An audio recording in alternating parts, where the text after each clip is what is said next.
Hey guys, it's your boy Rami over here, and I'm making a video today in regards to something that's very important to me. It's something that hit pretty close to home. You know me in the media, we don't exactly have a great relationship. I'm always out there trying to highlight the hypocrisy, the double standards, and the outright lies that the mainstream media puts out there for us to be fed. An entity that is trying to program your way of thinking and is trying to lead you in a particular direction. And if you're not switched on or alert, you could be led into a direction that you subconsciously don't even want to go. 2 days ago, there was an attack in Münster in Germany, Western Germany. I have family in Münster in Germany, so I've got family that live there. I've got my cousins, my auntie, their extended family and friends. I've been to Münster in 2015, and I loved it. It's such a great, beautiful place. And unfortunately, an attack occurred there 2 days ago. And it's an attack that's not unfamiliar. It was basically somebody got a van and plowed into a crowd of people that were at a restaurant/bar area on a beautiful day.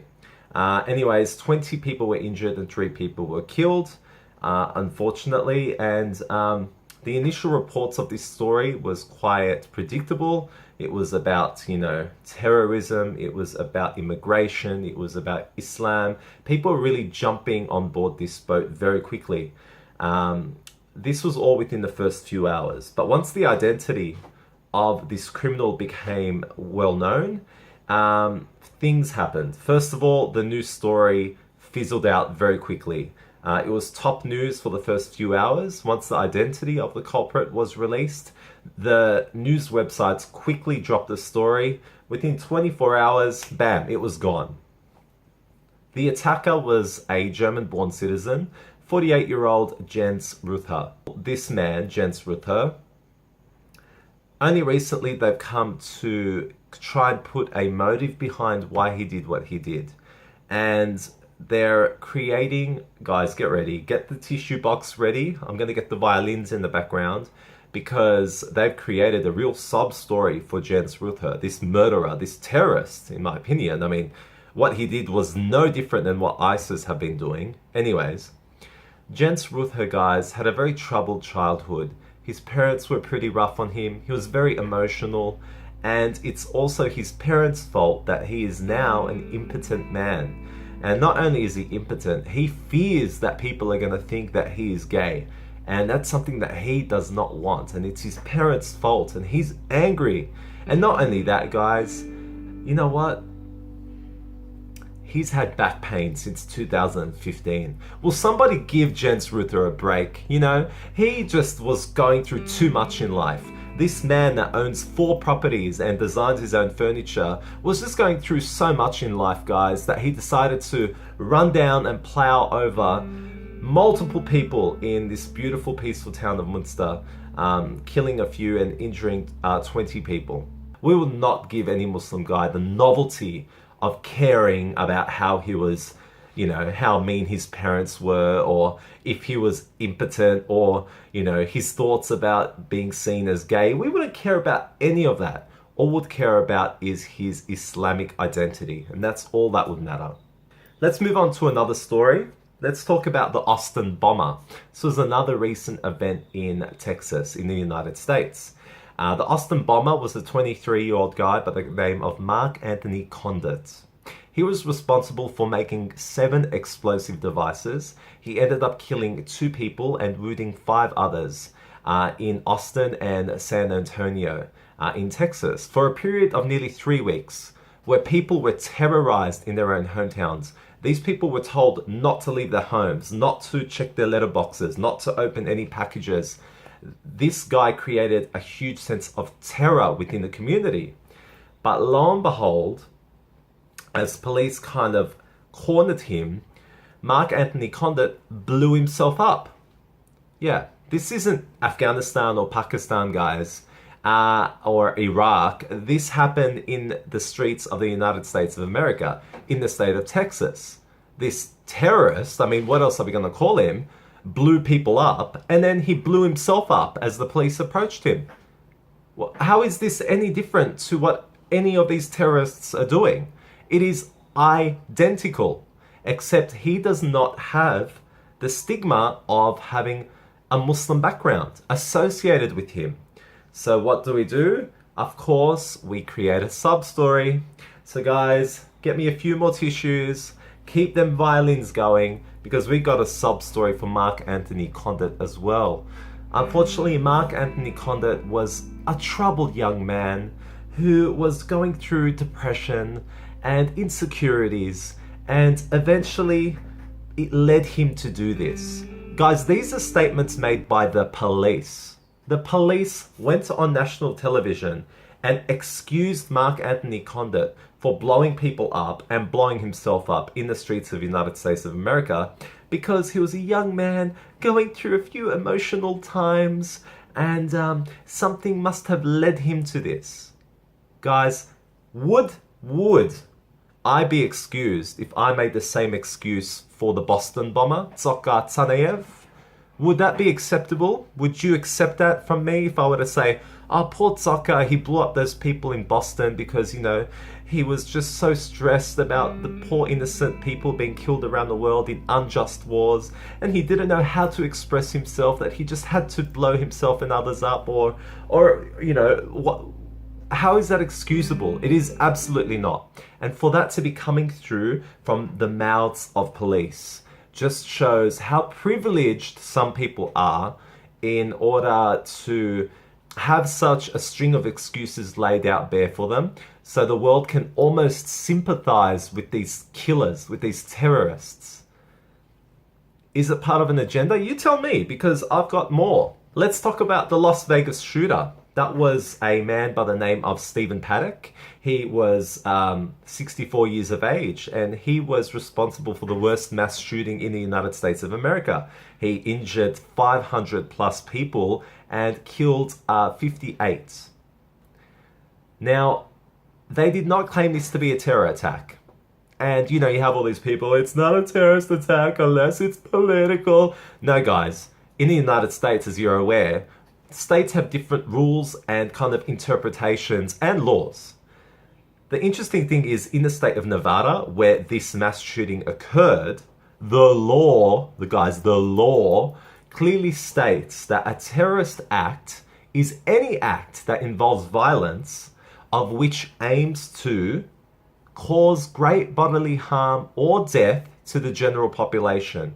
Now, excuse me if I'm wrong, but didn't Mr. Paddock cause great bodily harm and death to the general population of Las Vegas that evening in Nevada, killing 58 and injuring 500? But it's not terror. It's not terror. People are just going out there, oh, you don't know the definition of terror. Yeah, no. He exactly matched the definition of terror according to the state of which he committed the crime. He's a terrorist. Stephen Paddock is a terrorist. But again, he's not being given that label. And the more and more we dig in and we have a look at these, instances, we come to realize that terrorism, is a title. Terrorism is a label. It's no longer an actual definition. It's just a label that is stuck on certain people. And we all know who those certain people are, guys. I don't need to explain it to you. And again, I'm not exaggerating. Everything I'm stating here has been researched and is factual, guys. Now let's go to another part in the world. Let's go to London, United Kingdom.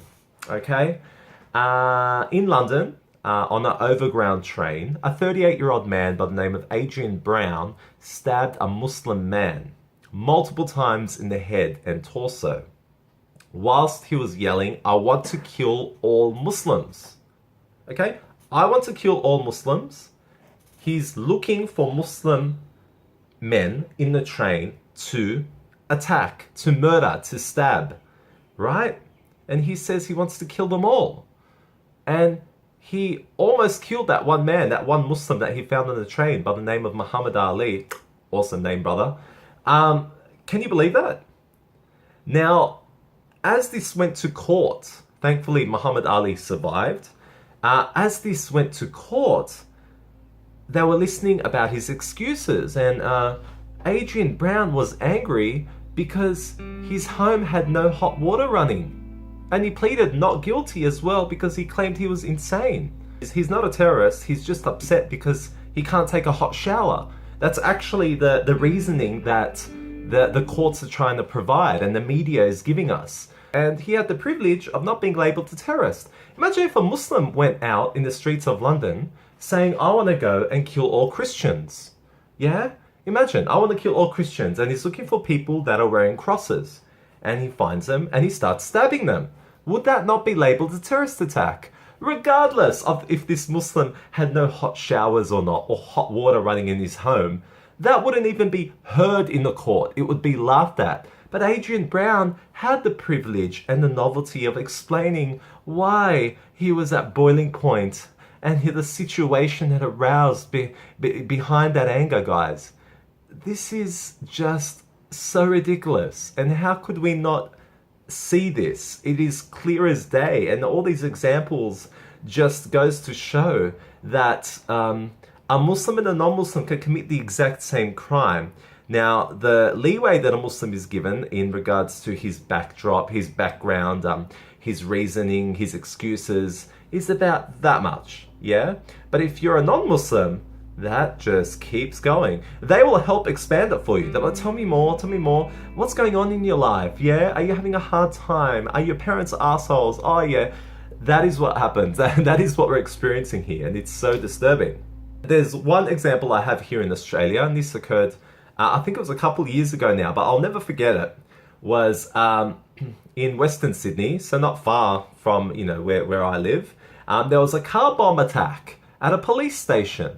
Yeah, so this man, 61-year-old gentleman by the name of Peter Zurowell, he went with his car, he had gas canisters in his car, and he drove into a police station intending for it to explode.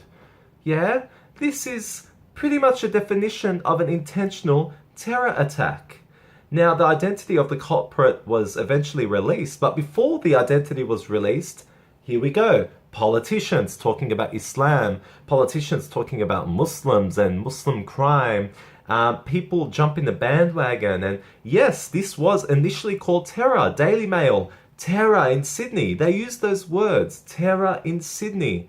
Once his identity was revealed, the word terror was removed from every single article linking to this story. The word terror was gone in its headlines and description. As a matter of fact, as a few days went by and we learnt more about Peter Zurowell, we came to realize that this guy had mental health issues. And the reason this guy did what he did was because he had a fight with his mother, his like 9-year-old mum.